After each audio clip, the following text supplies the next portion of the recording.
خواجہ نظام الدین صاحب محبوب الہی رحمۃ اللہ علیہ کا ایک مرید آ گیا تو اس نے آ کے کہا حضور لوگ تنگ بڑا کرتے ہیں، رشتہ دار بھی دوست بھی، یہ سارے کہتے ہیں آج کل اپنے مشائخ سے،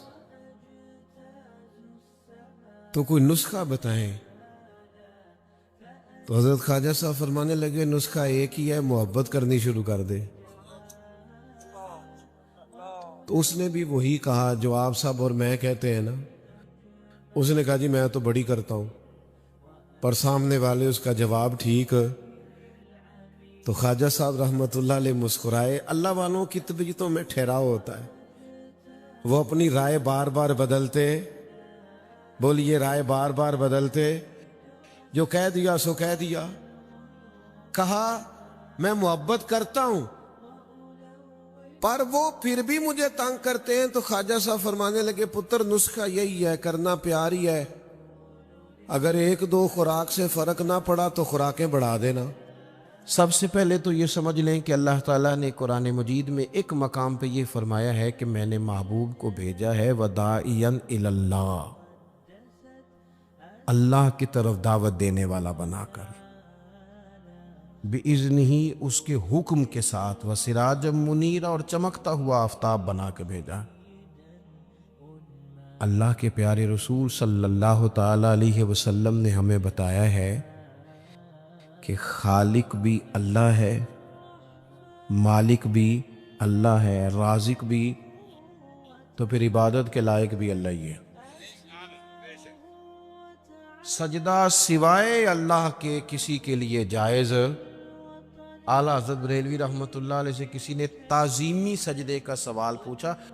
عبادت کا سجدہ تو ویسے ہی کفر ہے، شرک ہے، تعظیم کے لیے سجدہ تو 40 کے قریب دلائل، 50 کے قریب دلائل کتاب و سنت سے دیے، 150 کے قریب حوالہ جات فقہاء اور محدثین سے دیے، اور اعلیٰ حضرت نے ایک پوری کتاب لکھ کے بتایا کہ سجدہ سوائے رب کے کسی اور کے لیے جائز نہیں۔ یہ جو عقیدہ ہے توحید و رسالت ہے نا، یہ بندے کو مضبوط کرتا ہے۔ قرآن مجید کی جتنی مکی صورتیں ہیں وہ عقیدے کی پختگی کی بات کرتی ہیں۔ پختہ عقیدہ ہو ہمارا، پختہ، جب ہمارا ذہن ہوگا نا رزق اللہ نے دینا ہے، پھر کوئی ناجائز ذریعہ نہیں اختیار کریں گے۔ جب ہمارا ذہن بن جائے گا نا کہ مالک اللہ تعالیٰ ہے، عزتیں ذلتیں یہ مشیت الہی کا تقاضا ہوتی ہیں، پھر ہم کوئی غلط سیاست نہیں کریں گے، کوئی چور رستہ نہیں تلاش کریں گے آگے جانے کا۔ جب ہم عقیدہ توحید و رسالت والے ہوں گے تو پھر کچی پکی باتیں نہیں کریں گے، پھر توکل مضبوط ہوگا، اللہ کی ذات پر بھروسہ مضبوط ہوگا، پھر ہم اپنے رب کی جانب توجہ رکھیں گے۔ تو ایک تو مقصد رسول کریم کے تشریف لانے کا لوگوں کو اللہ کی جانب بلانا، اللہ کی جانب۔ حضور کثرت سے عبادت کرتے تھے۔ آج کل وہ جو نسبت کے بڑے دعوے دار ہیں وہ عبادت سے دور ہیں۔ آپ کیمروں کے سامنے بٹھا لیں، میرے جیسے آدمی کو بھی گھنٹوں بٹھا لیں، لیکن کچھ مصلی پہ بھی چلو گھنٹوں نہ صحیح تو کوئی آدھا گھنٹہ ہی بیٹھ جائے۔ نبی پاک علیہ الصلوۃ والسلام نا میرے عزیز، نماز فرض ہونے سے پہلے بھی کئی دن جا کے غار حرا میں عبادت کرتے تھے۔ یہ جو لوگ کہتے ہیں نا کہ سارا کچھ ہونے کے باوجود میں پریشان ہوں، تو ان کی روح عبادت مانگتی ہے، ان کا دل عبادت مانگتا ہے، ان کی پیشانیاں سجدوں کو تڑپتی ہیں۔ وہ جب تک اپنے آپ کو مصلی سے وابستہ نہیں کرتے سکون نہیں پا سکتے، کیونکہ کچھ ضروریات وجود کی ہیں، کھانا پینا سونا، کچھ ضروریات روح کی ہیں، اور جب تک ہم اپنے روحانی معاملات کو نہیں دیکھتے تب تک ہماری وہ سکون والی کیفیت نہیں ہوتی۔ ایک تو نبی کریم علیہ السلام نے ہمیں اسباق دیے ہیں کہ عبادت، ذکر، تلاوت، اس پر ہم خاص توجہ کریں۔ میں دیکھتا ہوں آج کل ہمارے ہاں اس بات کا چلن کم ہے، مثلا مجھے دعوت دینے والے دوستوں کی پیار سے محبت سے ایک بڑی تعداد ہے، آپ آ جائیں، بلکہ جس جگہ گئے ہوتے ہیں نا وہاں بھی کوئی 18-20 لوگ مل جاتے ہیں نہیں دعوت دینے والے۔ میں اکثر کہتا ہوں یار جو پچھلے سال تقریر کر کے گیا تھا اس پہ عمل کر لیا سب نے؟ اللہ تعالیٰ کا فضل ہے یہ میرا روزگار نہیں کہ میں نے دوپہر کو بھی پیسے لینے ہیں تو شام کو بھی لینے ہیں، تو مجھے ذرا زیادہ جلسے مل جائیں گے تو دیہڑی اچھی ہو جائے گی۔ اللہ نے اس سے بے نیاز رکھا ہے۔ سوال یہ ہے کہ تقریروں کا، وعظوں کا، جلسوں کا مقصود بھی تو کچھ ہونا چاہیے نا۔ کیا مقصد ہے؟ روز 2 گھنٹے تقریر سنو اور عمل کب کرنا؟ دین کو عملاً، دین اسلام اس لیے نہیں آیا کہ اس پہ کھل کے مقالے لکھے جائیں، اس پر کھل کے تقریریں کی جائیں، ایک کریں یہ کام بھی ضرورت کے لیے، حرج نہیں، لیکن یہ تو عملی نفاذ کے لیے آیا ہے نا، تو عملاً دین کی طرف رغبت کرے۔ میلاد شریف کے موقع پر ہمیں زیادہ جوش دکھانا چاہیے دین پہ عمل کرنے کا، اس لیے کہ حضور سید عالم علیہ الصلوۃ والسلام کی بعثت مبارکہ کے مقاصد بھی تو اجاگر ہو کے سامنے ہوتے ہیں کہ نہیں۔ دوسرا مقام قرآن مجید میں اللہ فرماتے ہیں وَمَا أَرْسَلْنَا مِن رَسُولٍ إِلَّا لِيُطَاعَ بِإِذْنِ اللَّهِ، دنیا میں ہم نے جتنے بھی رسول بھیجے وہ اس لیے بھیجے کہ ان کی اطاعت کی جائے۔ رسول دنیا میں اس لیے آتے ہیں کہ ان کے پیچھے چلا جائے، نقش قدم ان کا اپنایا جائے، ان کے رستوں کا بندہ مسافر بنے۔ رسول اطاعت کے لیے آتے ہیں، ان کی فرما برداری کی جائے۔ میں آپ سے عرض کروں گا کہ یہ محبتیں بڑی ضروری ہیں، یہ محبتیں ہوں گی تو عمل کا جذبہ پیدا ہوگا، لیکن ایک دوسرا پہلو بھی یاد رکھیے گا، رسول پاک آئے ہیں فرما برداری کے لیے۔ اگر فرما برداری نہیں کرتے، بات ہی نہیں مانتے، آپ جس سے بھی دعوی محبت کرتے ہیں وہ دلیل مانگتا ہے، تو حضور سے دعوی محبت ہے تو اس کی عملی صورتیں بھی تو ہونی چاہیے نا۔ ہر پیغمبر اس لیے آئے کہ ان کی فرما برداری کی جائے، اطاعت کی جائے، اور اگر کوئی میرے نبی پاک کی فرما برداری کرے پھر تو اس کا انداز ہی نرالا ہے۔ قُلْ إِن كُنتُمْ تُحِبُّونَ اللَّهَ فَاتَّبِعُونِي يُحْبِبْكُمُ اللَّهُ، فرمایا محبوب ان سے فرما دیں اگر رب سے محبت کرنا چاہتے ہیں تو آپ کی غلامی کریں، ملے گا کیا؟ اللہ خود ان سے محبت فرمائے گا، خود ان سے محبت۔ صحابہ کرام کے اندر نا حضور سے پیار کا جذبہ بھی والہانہ تھا، والہانہ۔ نبی کریم، وہ آج کل کچھ لوگوں کو یہ بھی غلط فہمی ہوتی ہے نا جی مروج دکھائیں، اس کا حکم ہے، حکم ہے، یہ بڑی نہیں، آپ یہ بتائیں۔ تو میں کہتا ہوں حضور نے حکم دیا تھا کسی صحابی کو کہ میں کلی کروں تو میرے منہ سے نکلا پانی چہرے پہ مل لینا؟ حکمن کہا تھا کسی کو کہ میرے ناک سے بلغم نکلے تو چہرے پہ مل لینے؟ کہا تھا، لیکن وہ ملتے تھے کہ نہیں ملتے تھے؟ والہانہ پن تھا، حضور کے ساتھ پیار تھا، والہانہ شوق تھا، لیکن جس طرح پیار والہانہ کرتے تھے نا، والہانہ، اس طرح بات بھی والہانہ ہی مانتے تھے، بات بھی پیار ہم بھی والہانہ کرتے ہیں۔ ہمارے ہاں کہتے ہیں نعرہ لگاؤ، پھر زور سے لگاؤ، پھر دونوں ہاتھ کھڑے کر کے لگاؤ، پھر جناب اس طرح کر کے لگاؤ، یہ ساری باتیں ٹھیک ہیں، یہ والہانہ پن ہے، اچھی بات ہے، لیکن یہ بھی تو بتائیں کہ حضور کی بات بھی والہانہ مانتے ہیں۔ ہمارے ہاں لیت و لالا ہے، گنجائش ہے، دیکھ لیں گے، کر لیں گے، شریعت کی رخصت پر عمل ہے، یہاں گنجائش مل گئی تو لے لو، یہاں مل گئی تو لے لو۔ صحابہ تو بات بھی والہانہ مانتے تھے۔ حضور جمعے کا خطبہ دے رہے ہیں، ایک شخص اٹھ کے کھڑے ہو گئے، اللہ کے محبوب نے فرمایا بیٹھ جاؤ۔ ایک صحابی اس کونے میں تھے ابھی مسجد کے قریب، ان کے کان میں آواز گئی بیٹھ جاؤ، وہ وہیں بیٹھ گئے۔ ایک اس کونے میں تھے. ہمیں واضح احکامات دین کے مل جائیں تو اس میں بھی گنجائش ڈھونڈتے. اس کونے میں تھے, کانوں میں آواز گئی بیٹھ جاؤ تو وہ وہیں بیٹھ گئے. اس کونے میں تھے ایک, ان کے کان میں آواز گئی وہیں بیٹھ گئے. اللہ کرے کہ آپ موبائل تھوڑے کم چلائیں اور میری بات زیادہ سنیں. دعا کیے آمین تو کہہ دے نا, چلو دعا میں تو شامل ہو جائے نا. اللہ تعالیٰ دعائیں تو کرنی چاہیے نا, اللہ قبول فرماتا ہے اپنے بندوں کی دعا. دوست, واضح حکم ملنے کے باوجود بھی لوگ, واضح احکامات کے باوجود بھی اس میں لوگ گفتگو کرتے ہیں, کل پرسوں ترسوں کا نام لیتے ہیں.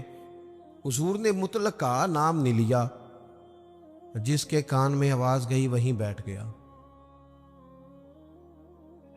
یہ وہ نظارے ہیں جو زمین نے دیکھے ہیں, آسمان نے دیکھے ہیں. اتنی وارفتگی حکم ماننے میں, اتنی وارفتگی. بیٹھ گئے. تکمیل جمعہ پر محبوب نے فرمایا آپ کہاں تھے؟ یا رسول اللہ صلی اللہ تعالی علیہ وسلم, وہ آپ کا حکم آیا تو میں اسی کونے میں بیٹھ گیا تھا. آپ کہاں تھے؟ حضور حکم ملا تو اس کونے میں بیٹھ گیا. آپ کہاں تھے؟ حضور حکم ملا تو میں اس کونے میں بیٹھ گیا. تو کریم فرمانے لگے, نہ آپ سے کہا تھا, نہ آپ سے کہا تھا, نہ آپ سے کہا تھا, میں نے تو ان سے کہا تھا. کر یا رسول اللہ اپنے نام تو نہیں نہ لیا, سانو تے قید سجن دا گہنا ہے, او جینج رکھے اونج رہنا ہے. یا رسول اللہ آپ نے نام نہیں نہ لیا, حکم مل گیا بیٹھ جاؤ تو لہذا بیٹھ جاؤ. بات ماننا ہمارے ہاں نا آج کل پیری مریدی بھی اسی کا نام ہے. نذرانہ بھی وقت پہ دو, دعوت بھی مرید کرتے ہیں جتنی مرضی آپ کہو, روز کہو تو روز کھانا کھلاتے ہیں. آپ ان سے کہو کہ جناب میں آ رہا ہوں تو وہ تیار ہیں, پھول بھی لے کے کھڑے ہیں. لیکن اگر ان سے کہو بات مانو, پھر وہ کہنے تسی دعا کرو, ہے نا جی, نماز پڑھا کرو, کہتے دعا کرو. کمال ہو گئی ہے بھائی. آپ باقی سارے معاملات کے لیے آپ پورے تیار ہیں, اور یہ جو فرما برداری ہے, یہ جو بات ماننا ہے, وہ کس نے ماننی ہے؟ وہ جس پر آپ کے شیخ نے, مرشد نے گھنٹوں تقریریں کی, وہ باتیں کس نے ماننی؟ کسی اور نے. کیا مانا اس بات کا؟ کوئی گورکھ دھندا ہے کیا؟ آپ نعرے لگائیں, دعوی محبت کریں, اور جو ان کا اصل کام ہے, دیکھو وفادار وہ ہوتا ہے جو مشن کا ساتھی ہو. جو مشن کا ساتھی نہ ہو وہ ٹھیک ہے. پھر میرے ایک سنگی ہیں, مجھے ایک دن بڑی محبت سے کہنے لگے کہ جناب کھانا نہیں کھاتے آپ ہمارے گھر, کھانا ضرور کھائیں, ایک دن ضرور آ جائیں. میں انہوں آکھے یار تم آنا میرے نال رل کے 4 دن کو دین دا کام کرا. کہنے لگا نہیں وہ ٹھیک ہے کھانا. میں کہ کھانا تو یار ہر ہوٹل تو لب جاندہ ہے, وہ تو چلو اللہ توفیق دیتا ہے, کوئی زیادہ اچھا کھا لیتا ہے, کوئی تھوڑا سادہ کھا لیتا ہے. روٹی تو جس کو اللہ تعالیٰ نے سے دیا اسے روٹی مشن حسن ہے, ڈیوٹیاں ذمہ داریاں اصل ہیں. اور کھانے یہاں کوئی من پسند کھانے دنیا میں آئے, ہم من پسند چیزیں تو جنت میں ملیں گی, اور وہ ملیں گی اور مزہ آئے گا. ہمارے بزرگ تو فرمایا کرتے تھے زمین کے اوپر کام, نیچے جا کے آرام. یہاں کوئی کام کریں, کوئی ڈیوٹی کریں, کسی ذمہ داری کا اظہار کریں, کوئی خدمت سر انجام دیں, وہ خاص سطحی چیزیں اس سے باہر نکلیں. نبی کریم کی بات مانے والہانہ انداز میں, والہانہ. حضور علیہ السلام نے جس مشن کے لیے پتھر کھائے, جس مشن کے لیے حضور طائف گئے, جس مشن کے لیے حضور نے ہر دشمن کو معاف کر دیا کہ لوگ مسلمان ہو جائیں, دیندار ہو جائیں, امت اس مشن کے لیے کیا کام کرتی ہے, کیا ڈیوٹی کرتی ہے؟ کبھی دل میں تکلیف ہوئی ہے کہ آپ تجربہ کر لیں, سارے لوگ عید کی نماز پڑھنے بھی نہیں آتے, اس لیے کہ کچھ ایسے ہوتے ہیں جن کی ساری رات دکان کھلی رہتی ہے اور سویرے سو رہے ہوتے ہیں. کچھ کہتے ہیں میں نے وعدے کیے ہوئے ہیں وہ میں نے پورے کرنے ہیں. عید کی نماز بھی سارے پڑھنے, لیکن رش اتنا ہوتا ہے کہ مسجدیں چھوٹی پڑ جاتی ہیں. اس کا مطلب یہ ہے اگر ساری مسلمان امت نمازی ہو جائے تو نئی مسجدیں بنانی پڑے، لیکن آپ باقی سارے کام کرا لیں شوق سے کر دیں گے۔ بھائی سجدے کا بھی ذوق پیدا کرو، حضور کی فرما برداری اصل ہے۔ تیسرا مقام قرآن پاک کا، قرآن مجید نے کہا کما ارسلنا فیکم رسولا منکم یتلو علیکم آیاتنا، جیسا کہ ہم نے تمہیں میں سے تمہیں ایک رسول دیے ہیں جو تم پر ہماری آیتیں پڑھیں گے، وَيُزَكِّيكُمْ، اور تمہارا تزکیہ کر دیں گے، تمہیں پاک صاف کر دیں گے۔ نبی پاک کی تعلیمات یہ ہیں کہ تو ظاہری طور پر بھی بڑا صاف ستھرا ہو۔ حضور نفاست کو پسند کرتے، صفائی کو محبوب رکھتے، خوشبو کا استعمال کرتے، مسواک کو محبت سے استعمال کرتے، ظاہری صفائی بھی۔ اور ترمذی میں موجود ہے، حضور نے فرمایا اے انس بن مالک میرے بیٹے، ہو سکے تو صبح اس حال میں کرنا کہ تمہارے سینے میں کسی کا بغض نہ ہو۔ فرمایا یہ میری سنت ہے، اور جس نے میری سنت سے محبت کی اسی نے مجھ سے محبت کی۔ نرے دانت صاف کرنا ہی سنت نہیں، دل صاف کرنا بھی سنت ہے۔ باطن بھی صاف ہونا چاہیے، انسان کے اندر سے ساری بیماریاں نکل جائیں۔ عزیز دوست، تزکیہ ہو، حسد سے خالی ہو سینہ، بغض سے خالی ہو۔ یہ جو روحوں پر بوجھ ہوتا ہے یہ حسد کا ہوتا ہے، یہ باطن پر دھبا ہوتا ہے یہ عداوت کا ہوتا ہے۔ یہ کچھ چیزیں جو ہمیں بالکل بے قرار کر دیتی ہیں یہ تکبر کا روگ ہوتا ہے، یہ عجب خود پسندی، یہ اندر انسان کے جوار بھاٹا پیدا کر دیتی ہے۔ اگر بندہ ہو جائے سادہ، حضرت باجزید بستامی رحمت اللہ علیہ کھڑے تھے تو ایک شخص نے آپ سے پوچھا حضرت خواجہ پیر باجزید بستامی سے ملنا ہے۔ آپ فرمانے لگے یہ جو بندہ جس کا تم نے ابھی نام لیا ہے نا، اس کو ڈھونڈتے مجھے 30 سال ہو گئے، مجھے نہیں ملا۔ 30 سال یہاں بیچارے نقیب ان کی کلاس لگ جاتی ہے اگر وہ لقب تھوڑے بیان کریں تو، لسٹوں میں لکھ کے دیے جاتے ہیں، یہ نام نہیں لیا، یہ نام نہیں لیا، فلانے چودھری کا نام رہ گیا، فلانے کا رہ گیا، فلانے کا۔ وہ چھوڑ دیں بھائی، یہ تو حضور کی تعریف کی محفل ہے، اس میں باقیوں کی تعریفیں کدھر سے آ گئیں؟ کدھر سے آ گئیں؟ یہ تو نبی پاک علیہ الصلوۃ والسلام کے ذکر پاک کی مجلس ہے۔ دوستو آپ غور کریں گے اور چیزوں کو سمجھیں گے۔ خواجہ باجزید بستامی سے اس نے کہا میں نے ملنا ہے، فرمانے لگے 30 سال سے ڈھونڈ رہا ہوں، ملا نہیں۔ وہ سائیڈ پہ جا کے ایک بندے سے کہنے لگا میں نے حضرت خواجہ پیر شیخ باجزید بستامی سے ملنا ہے۔ کہنے لگے ابھی تو وہاں کھڑے تھے تمہارے پاس۔ کہنے لگا میں نے تو پوچھا ہے۔ کہنے لگے اصل میں یہ جو تم نے لائن لگائی ہے نا القابات کی، یہ وہ مانتے نہیں اپنے آپ کو، نہ حضرت، نہ خواجہ، نہ پیر، نہ صوفی، وہ تو نیرا باجزید کہتے ہیں، اور اس میں بھی کئی دفعہ روتے ہیں رب کی بارگاہ میں۔ تو یہ جو القابات تم نے لگائے ہیں نا، ہمارا تو جناب بڑا عجیب منظر ہے۔ تو تزکیہ کے لیے حضور آئے، پھر فرمایا وَيُعَلِّمُكُمُ الْكِتَابَ وَالْحِکْمَةَ، حضور تمہیں کتاب سکھائیں گے، حکمت سکھائیں گے۔ حضور قرآن سکھانے آئے، نبی کریم کیا سکھانے آئے؟ آپ بنے انجینئر شوق سے، آپ لیکچرار بنے شوق سے بنے، لیکن ساتھ قرآن پاک کے قاری بھی تو بنے نا، قرآن پاک کو سمجھنے والے بھی تو بنے نا۔ جس بندے کو اتنی کہانیاں آتی ہیں، جسے اپنے شجرے آتے ہیں، جسے اپنی برادری کی شان آتی ہے، اسے قرآن کی آیتیں کیوں نہیں آتی؟ جسے ساری پنچایت میں ساری بات سنانی آتی ہے، اسے قرآن مجید بھی آ سکتا ہے۔ شرط یہ ہے کہ وہ آگے بڑھے، قرآن پاک کو سیکھے۔ ہم نہ کچھ کام ہم نے بچوں کے ذمہ، میرے پاس ایک صاحب بچہ لے کے آگے کہنے لگے دعا کریں یہ پڑھ جائے، تو میں نے کہا آپ بھی کچھ 100 سال کے نہیں ہو گئے، میں دعا کرتا ہوں آپ دونوں ہی پڑھ جائیں۔ آپ بھی تو پڑھ ہی سکتے ہیں نا، آپ بھی تو توجہ کریں نا۔ ہم نا جناب وہ بعض لوگوں کا عجیب زاویہ نگاہ بن جاتا ہے، او بھائی آپ بھی پڑھ سکتے ہیں، آپ کیوں نہیں پڑھ رہے؟ او جی میری اب زبان موٹی ہو گئی ہے۔ تو میں نے کہا یہ کل آیا ہے واٹس ایپ، سب نے سیکھ لیا ہے، یہ کل ہے، ای میل کرنا بھی آ گیا لوگوں کو، اور کمنٹس دیکھنا بھی آ گیا، اور بڑے بڑے لوگ جن کو نہیں بھی توجہ جن کی ہونی چاہیے تھی ان کی بھی توجہ، یعنی میں تھوڑا مصروف زیادہ رہتا ہوں، اور اب تو کچھ طبیعت بھی ٹھیک نہیں رہتی، دعا فرمائے اللہ تعالیٰ کچھ کام لے لے۔ وہ کوئی دوست پوچھتا ہے کہ آج کل کیا کر رہے ہیں، تو میں کہنا کچھ بھی نہیں، بس ساڑیاں آنیاں جانیاں دیکھو، ادھر آ رہے ہیں اور ادھر جا رہے ہیں، بھائی یہی کام کر رہے ہیں، اس کے باوجود لوگ ناراض ہیں۔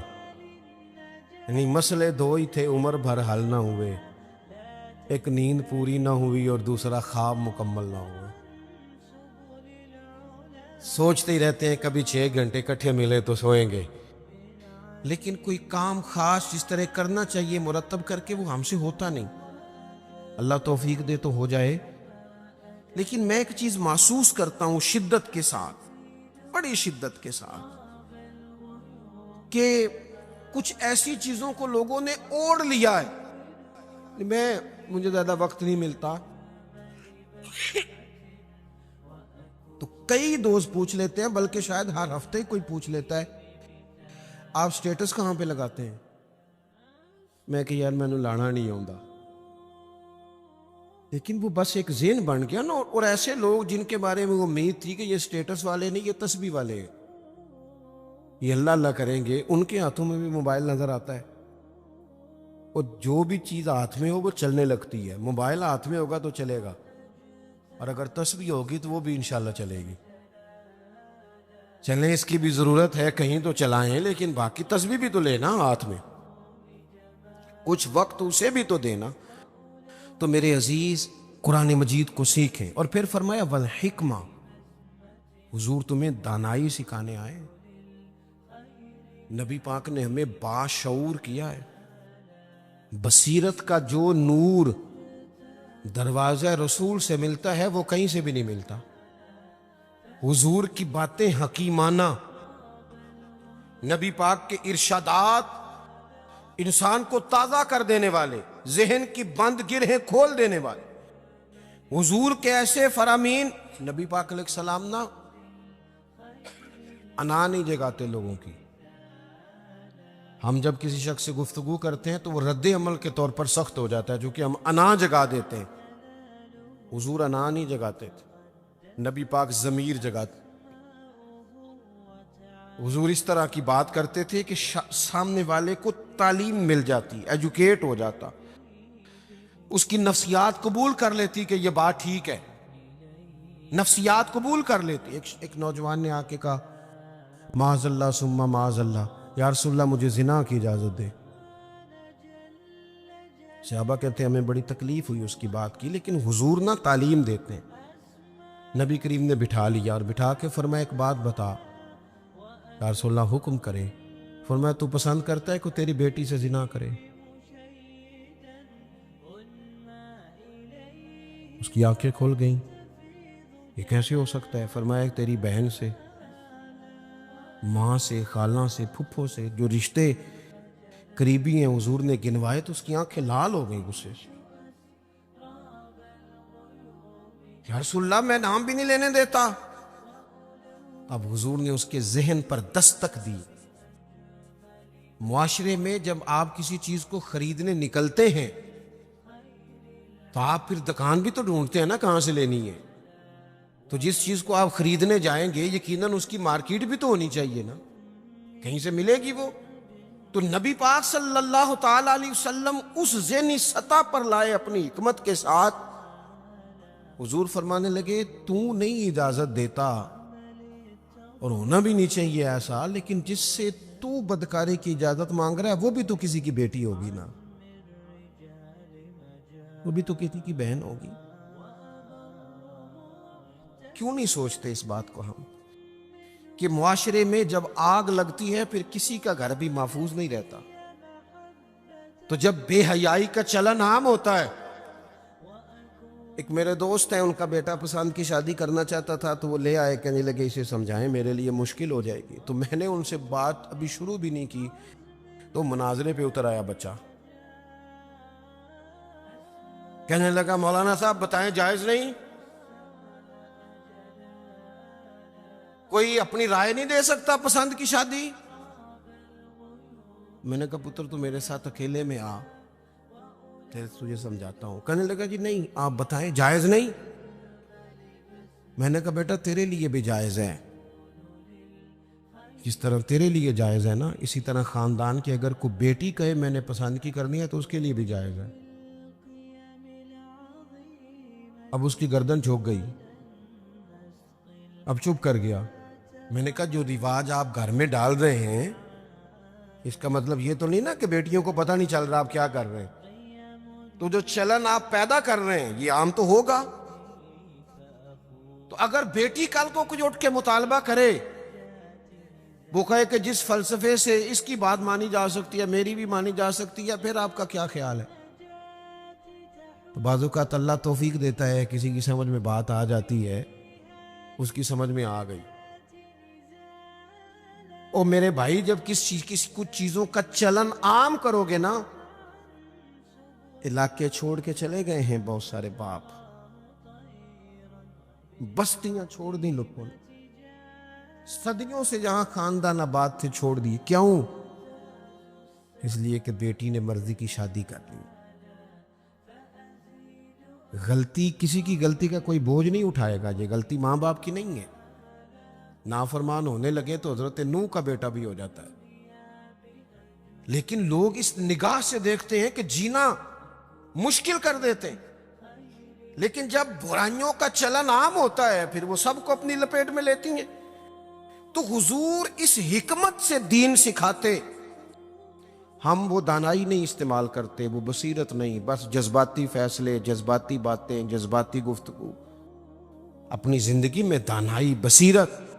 حضور نے تو بعد فیصلے یہ حدیبیہ کے موقع پر کتنے مشکل میں تھے صحابہ، ایک ایسا سخت فیصلہ کر دیا ہے کہ اگر کوئی وہاں سے مسلمان آئے گا تو مدینے والے رکھیں گے نہیں، اور مدینے سے جائے گا تو وہ رکھ لیں گے، مکے والے وہ واپس نہیں کریں گے، ہم رکھ نہیں سکتے۔ صحابہ کہتے ہیں وقتاً تو ہم پریشان تھے، پر حضور کی حکمت کے قربان جائیں، یہی شرط وجہ بنی مسلمانوں کی فتح کی۔ اس لیے کہ جن کو وہ وہاں سے نکلنا پڑتا تھا مکے سے، حضور رکھتے نہیں تھے، معاہدہ تھا، وہ پھر مجاہدوں کا الگ جتھا تیار